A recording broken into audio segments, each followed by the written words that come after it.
നമുക്കിന്ന് ഒരു തക്കാളി ചോറ് ഉണ്ടാക്കാനായിട്ട് നോക്കാം. നെയ്യും റിഫൈൻഡ് ഓയിലും എന്താ വേണമെങ്കിലും ചേർക്കാമേ.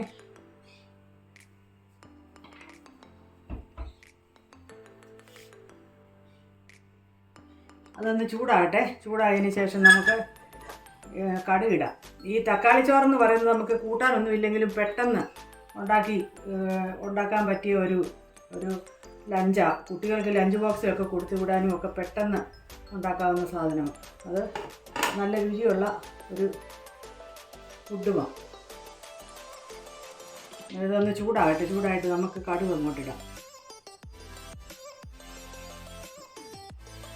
എണ്ണ ചൂടായിട്ടുണ്ട്. നമുക്കിനി കടുക് അങ്ങോട്ടിടാം.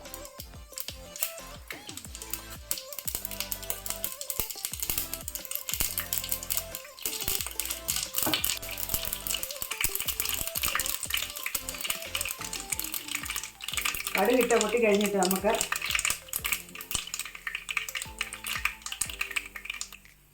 കടുകിട്ട പൊട്ടി നമുക്കിനി കടലപ്പരിപ്പ്, അതിൻ്റെ കൂടെ തന്നെ ഉഴുന്ന് പരിപ്പ് അങ്ങോട്ടിടാം. അതിൻ്റെ കൂടെ തന്നെ വറ്റൽമുളക്, ഒരു 2 വറ്റൽമുളക്, അല്പം ജീരകം, ഇതെല്ലാം കൂടെ ഒന്നിച്ച് അങ്ങോട്ടിടാം.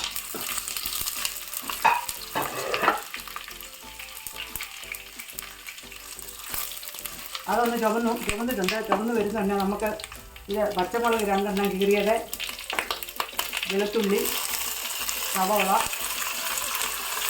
സവാള ഒരു ചെറിയതാണ്, ഒരു 3 എണ്ണം ചെറുതായിട്ട് അരിഞ്ഞത്, എല്ലാം കളഞ്ഞിടാം.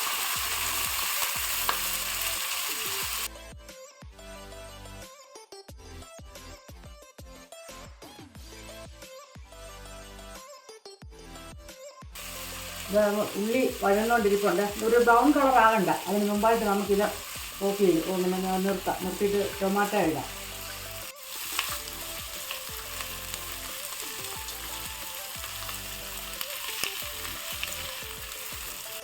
ഉള്ളി വന്നിട്ടുണ്ട്. നമുക്ക് ഇനി ടൊമാറ്റോ അതിനോട്ടിടാം. ഒരു 4 ടൊമാറ്റോ ഉണ്ട്.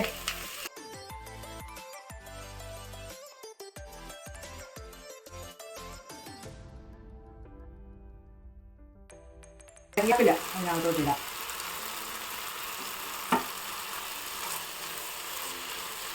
അതിൻ്റെ കൂടെ തന്നെ നമുക്കിനി മസാലകൾ ചേർക്കാം. ഒരു 1.5 സ്പൂണ് മുളക് പൊടി, കായം ഒരു 1/4 സ്പൂൺ കായപ്പൊടി, ഒരു 1/2 ടീസ്പൂൺ മഞ്ഞൾ പൊടി, അത് 3 ഇട്ടൊന്ന് വഴകിട്ട്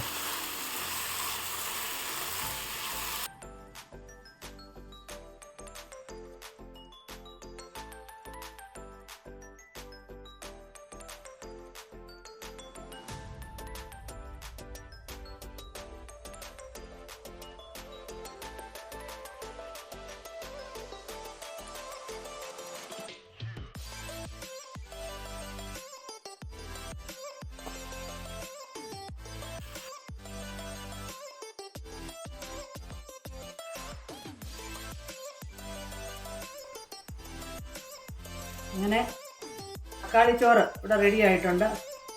ഉപ്പൊക്കെ ഇപ്പോൾ കറക്റ്റ് ഉണ്ട്. നമ്മൾ ഇടുമ്പോൾ ഉപ്പില്ലെങ്കിൽ ഒരല്പം കൂടി ഒടുവിൽ അങ്ങോട്ട് ചേർത്താൽ മതിയേ. ഇനി നമുക്ക് മല്ലിയിലയും നട്ട്സും ഒക്കെ അങ്ങോട്ട് ചേർക്കാം. മല്ലിയില ചേർക്കാമേ.